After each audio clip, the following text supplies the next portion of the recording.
Welcome back, folks, to the Mel Wright Show. This is episode 356. Yes, my great listeners, it's only me. Me has the power. Robert is off on vacation. He's off to Europe. He's actually coming back today. He's probably on a plane in mid-Atlantic. Let's hope he lands at Los Angeles successfully. But we got a great guest. We got Jason Byer of CrowdSpring. I'm going to let Jason introduce himself and what CrowdSpring does.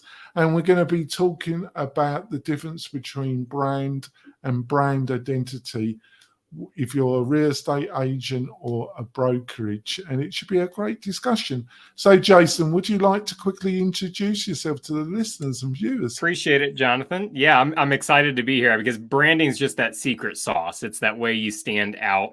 It's a very competitive market, no matter what industry you're in, but certainly for those in real estate. So my name's Jason. I lead marketing and partnerships for CrowdSpring.com. We've been around for 15 years. We help businesses build their brands. That's their graphic designs, their core brand identity, like their logo, coming up with a company or product name, and then designing all of the marketing materials. All of our pricing is public. We have a 100% money back guarantee. And it's a really fun process to be able to go through the branding process. We're not an agency. We have dozens of creatives. We have 212,000 creatives on the platform. And when you post a project, you engage with dozens of creatives at a time, getting different designs. So we see a lot of brands. We give a lot of feedback on brands, and that's really what we're going to talk about today. All right. It should be a fascinating discussion. So, like in the title of this episode, brand, what's the difference between a brand and a brand identity? So I'll kick it over to you. What is the difference? And why should real estate agents... Sorry. Yeah, we typically just, throw that term around without fully understanding what it means. And some might not even be familiar with what brand identity means. And so your brand, very simply, is every touch point, every interaction somebody has with your company. Okay. And so this could be the email signature. This could be the car that you drive and how clean it is when you step out at a client's house. This could be your name. It's how quickly you respond to clients when they have questions. Your brand identity is everything visual about the company, right? So this gets into your logo, your marketing materials, the colors you use, the yard signage, your social media presence, and how well, how consistent all of the colors and the languages that you use in these channels. So your brand is everything to do with your company, and brand identity is a subset of that, where we look at the visual elements of the brand. And so, this is where you get a chance to stand out. It's a chance to use certain colors to talk to your market, right? And so if you're in an affluent market, you're selling to folks million plus, real estate properties. There's certain colors and fonts that you want to use that signal you're talking to the right person to handle your sale, right? Whereas if you're talking to first-time home buyers, it's a very different language and different color palette that you would use to be a little bit more inviting. You want to turn off somebody, somebody that's first buying their first home might think, I've got a lot of questions. I'm not the person who's, done this 3-4 times, spending $1 million. I'm an entry level. I've got maybe some dumb questions I want to ask. Your branding should reflect that audience.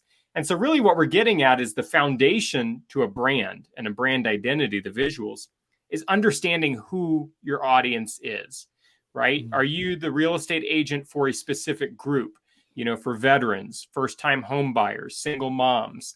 And I think this is where a lot of people struggle is that they just want to serve everybody, that they'll take any client. But if you've been doing this for a little while, that may be fine in the beginning. If you've been doing it for a little while, and successfully for a little while, you've probably found a trend. You've probably found a group that you either enjoy working with or that refers you more. They account for more of your success than maybe another group. And sometimes you have to look a little bit harder. Maybe it's not quite as simple, but you have to understand what people look at you for. Are you great at explaining the real estate process to a first-time home buyer? or do you bring a certain presence and charisma and professionalism that somebody purchasing a $1 million plus property is going to be looking for, right? And so really, to build a strong brand and a strong brand identity, you want to understand who are we talking to. Does that make sense? Oh, you're really speaking to our prayer sheet, because me and Robert, over the past 3 or 4 years that we've been doing this podcast, I think the two things that we've hammered away, Jason, is video marketing. And the second thing is, if you try and market to everybody, you're effectively marketing to nobody. But at the beginning, you've got to build your business up. The dropout rate in the real estate industry is either measured at 80 to 90% dropout in the first year. It is a really tough industry. So to get the ball rolling, but the sooner you can find your niche, either it be based on geography or veterans or all the other things you've pointed out, the more you're going to be able to place yourself in front of the pack, differentialize yourself. So I'm in totally agreement. But Jason, it's a bit tricky because I see so many people getting this wrong. It seems pretty, I wouldn't say straightforward, but sensible. And I think a lot of people that are listening to us would agree with everything you've outlined. But have you got any, apart from not hiring one of your designers, one of your experts, why do you think so many people still get all this so wrong? I think it's a couple things. I think for one, you mentioned you want to start getting some traction. So you start, and then that traction builds its own momentum. So now you're just taking leads and clients from everywhere, and you're never stopping to think, what's the common nexus between all of these sales, all of this success, to start narrowing in on that. That's the first part, is just rolling too quickly. I think another part is feeling that it's too late. Maybe you already have success and you don't want to jeopardize that by saying, look, I don't want to niche down just to veterans, because what if I lose, a couple of these other groups that occasionally come in? And, so there's a fear there, which I'm sure you guys have talked about, that it's worth pursuing. And there's ways to test the market a little bit, but your past success is the greatest indicator of your future success in that market, if you've been doing this for a bit. But look, there's one of my favorite sayings is the best time to plant a tree is 20 years ago. The second best time is today, right? You don't want to wait too long before you say, you know what, let's commit to doing this. The other aspect is what do we mention right in the beginning about branding? Branding is every touch point somebody has with your company. And I think this is where a lot of people struggle.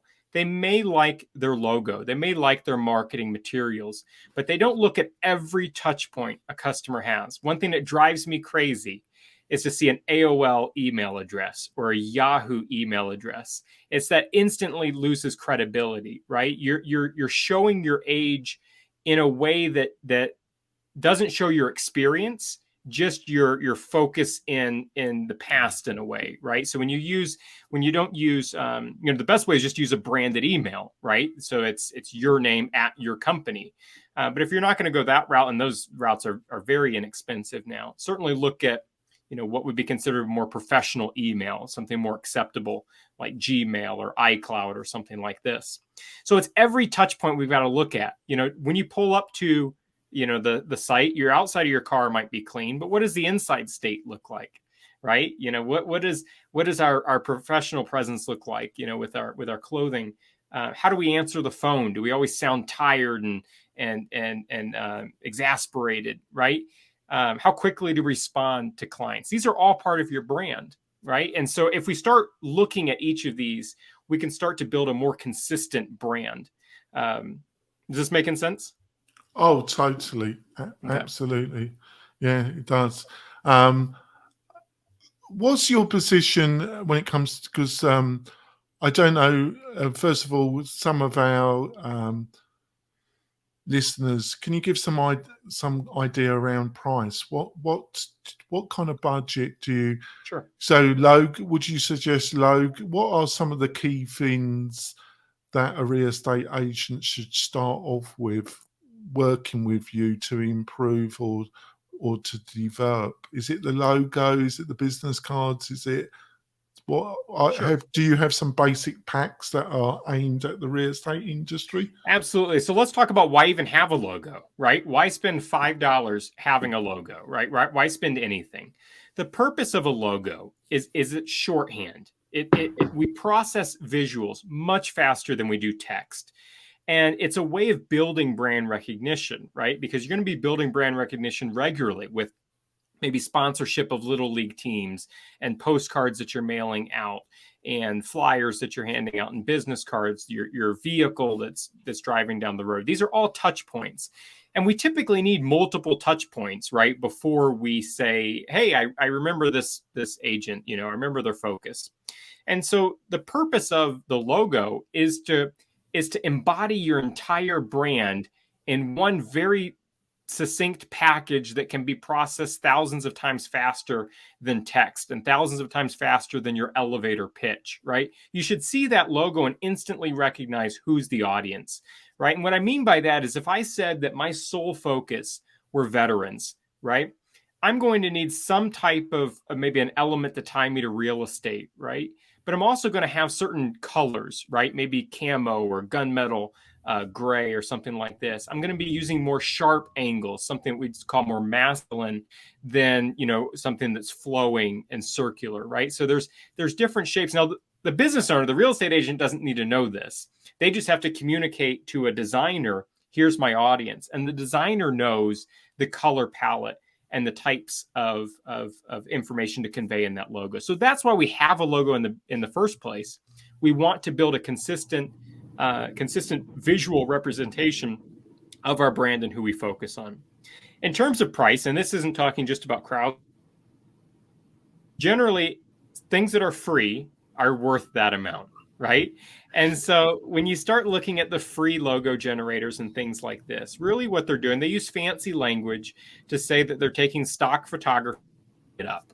And, they allow you to edit, but you're not a designer, and design tools don't make us designers, right? And so we want to be careful that, we're staying away from the free, because free can get you into trouble.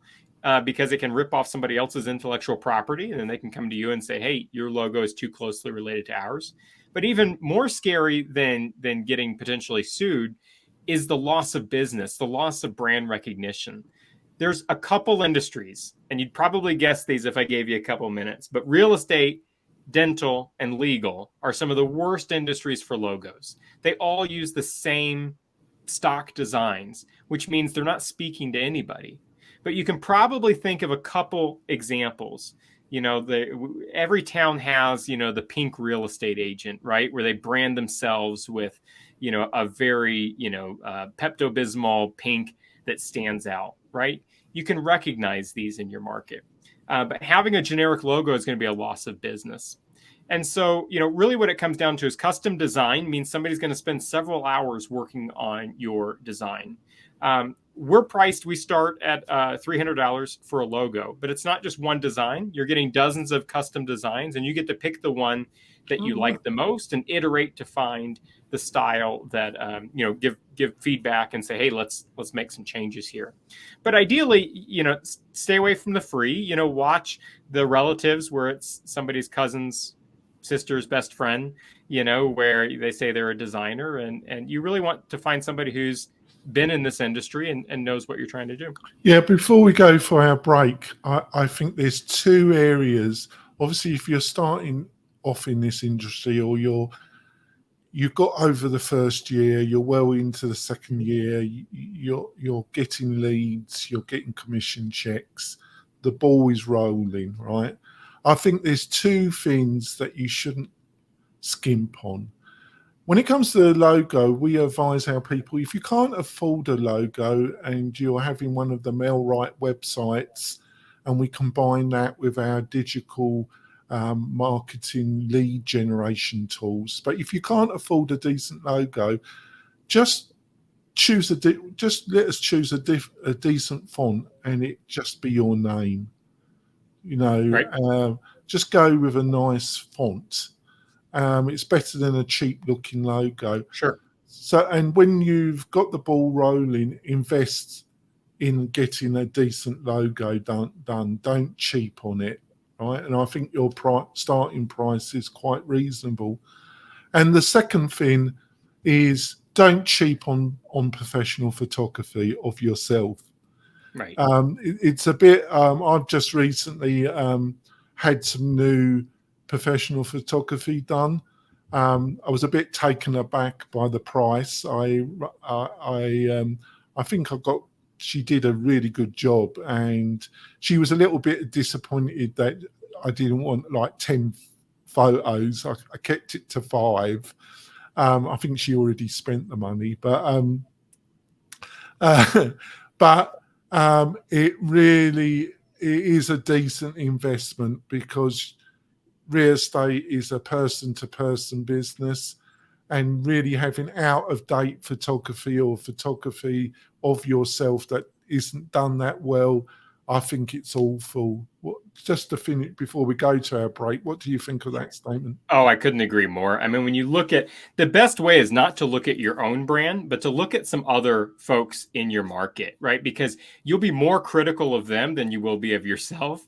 And then try and transfer what you just found over to your site. But absolutely, if you're looking at a photo that looks cheap or you're looking at a logo that looks cheap, you don't have to be a designer, right? You can see that this looks cheap. Is that really what you want to communicate, because that simply means you're not successful. That simply means that, if you couldn't invest a couple $100 in your design, it probably means that you're not making enough, commissions and sales to be able to afford that. And am I going to want to work with somebody who, may or may not be successful? I don't want to take that chance, right? And so you want to make sure that you're investing in your design. We're going to go for our break, folks. We'll be back in a few moments. I'm really enjoying this conversation with Jason. I think we've covered some really interesting stuff. We'll be back in a few moments, folks. We're coming back. I'm missing Robert. I'm missing his looks of. He gives me that look, doesn't he, viewers? That I don't know what I'm talking about, but I'm doing a reasonable job with Jason. I think so. I think so. Robert, I miss you. I hope you're having a safe flight. I'll see you in a couple of weeks. So to continue, I think I just wondered what your thoughts, and this is very specific in some ways to the real estate industry.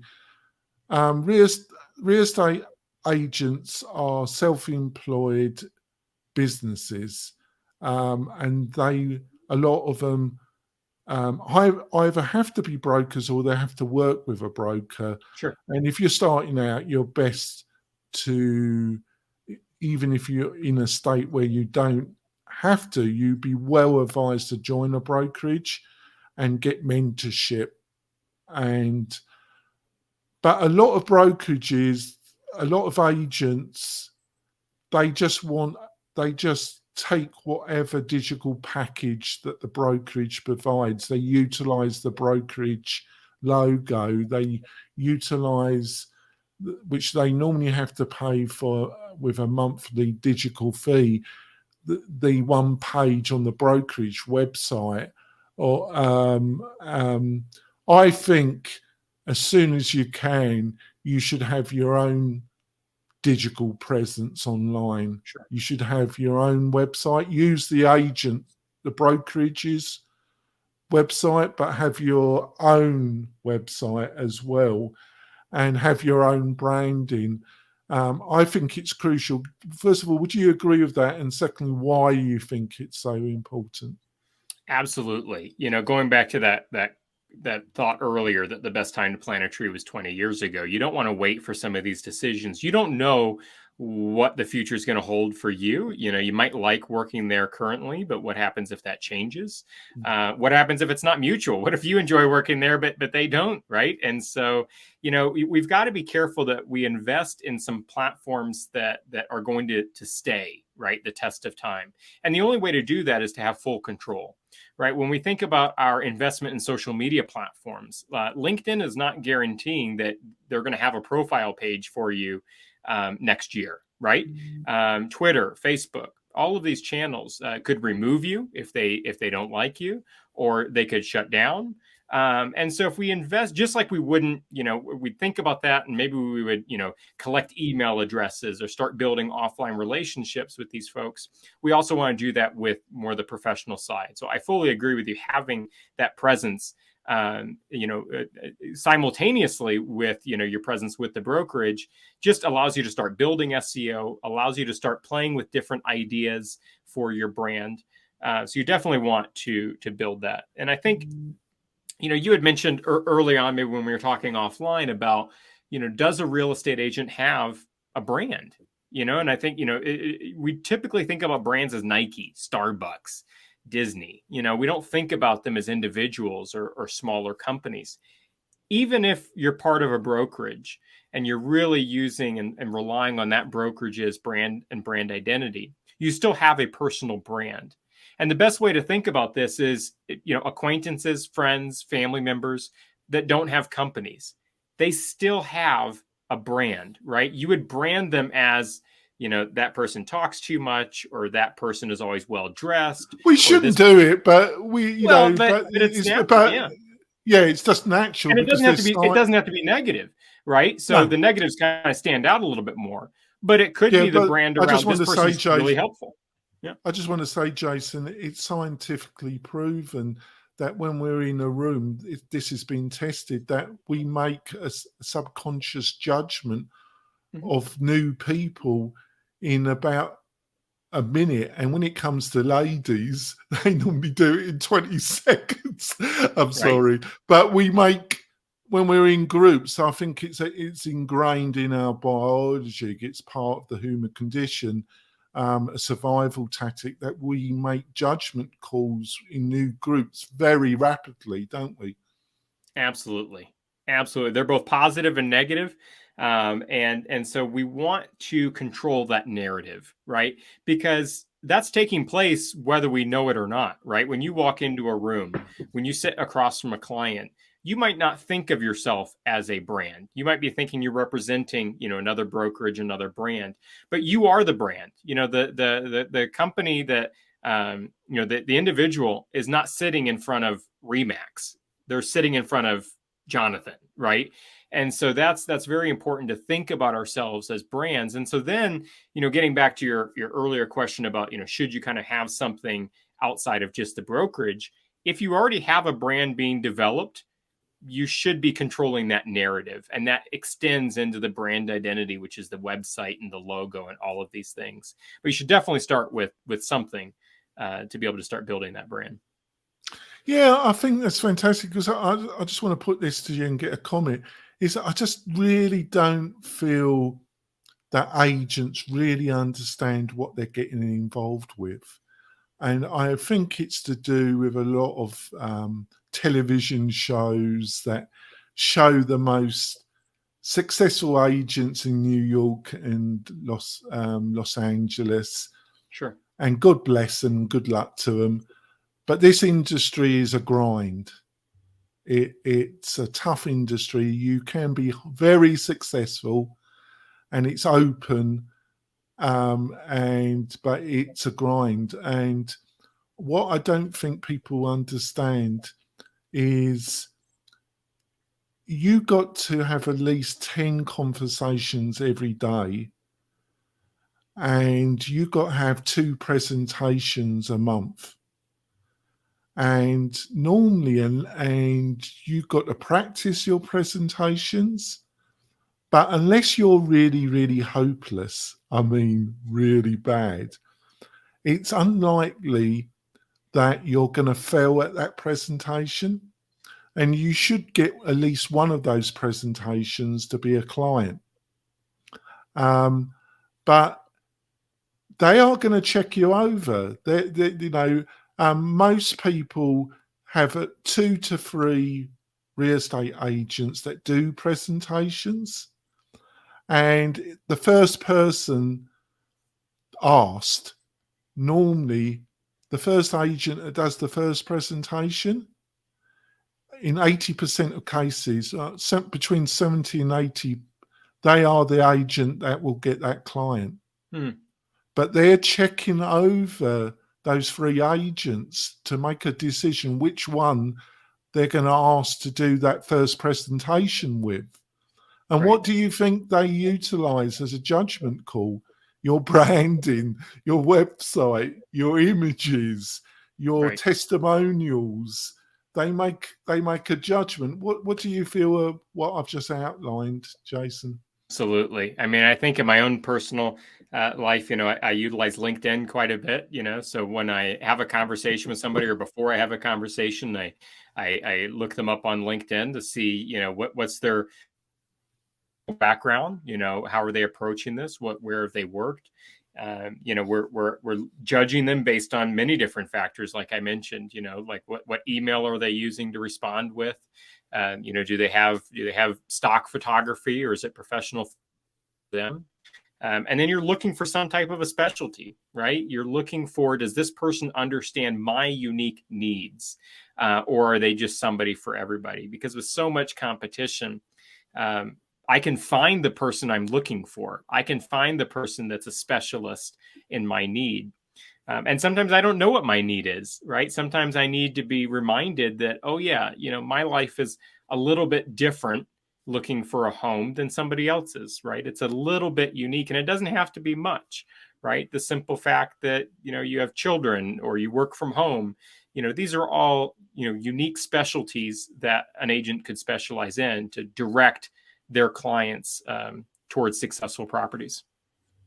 Yeah, I think the good news for agents is that for the foreseeable future, I don't honestly feel you're going to be replaced. For this reason, friends, is that it's a bit like a bar. Alcohol. When I don't drink that regularly, folks, but when I do, and I have a couple, I just get silly. I've noticed with other people, when they've had a few drinks in them, they can get a bit mean-spirited. And if you're a bar owner, you got all the romance of being a bar owner, but that romance soon dies because you see the mean side of people. Because when they've had a few drinks in them, a lot of people can get a bit nasty, can't they? Not everybody, but a few. And it's the same with selling a house. The house is normally the biggest financial asset that somebody's got or will ever have. Mm-hmm. And selling it and dealing with somebody else and dealing with that financial transaction is probably going to be one of the most stressful exercises that you're going to be involved in. And trying to keep your cool and trying to keep it professional and trying not for it to descend into just a mess is pretty difficult if you're not experienced. And that's why people hire real estate agents, basically, to sell their property, to help them buy property, but to deal with the stress, which this major transaction that you're going to be involved in. And I don't think people really work it out always what that agent is there for, really, do they?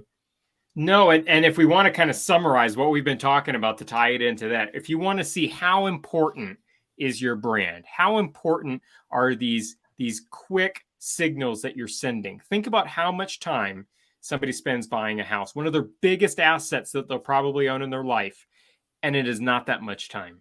We give more amount of time to what we're going to watch on Netflix than we do to the house. It's like it's some hours, but it's not in connection with the price, right? You would think that how much this is going to impact our life. How many hours are we going to spend this?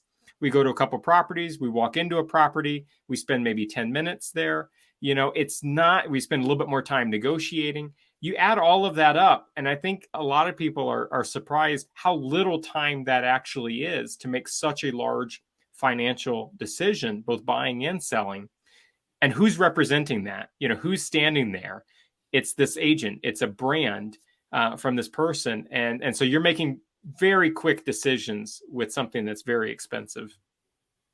I think that's a great point. It's been a fabulous discussion, Jason. How can Absolutely, people find out more about you and CrowdSpring in general? Absolutely. So we do a lot of education. So we have a blog where we speak a lot about branding and marketing and how to build this into your business. So just go to crowdspring.com and you can find more about our categories of branding and design and our 100% money back guarantee, and also learn more about branding and marketing. That's fabulous. You have to come. I've really enjoyed our discussion. You've done a fantastic job, Jason. We will be back soon with another interview or internal discussion between me and Richard. We'll see you soon, folks. Bye.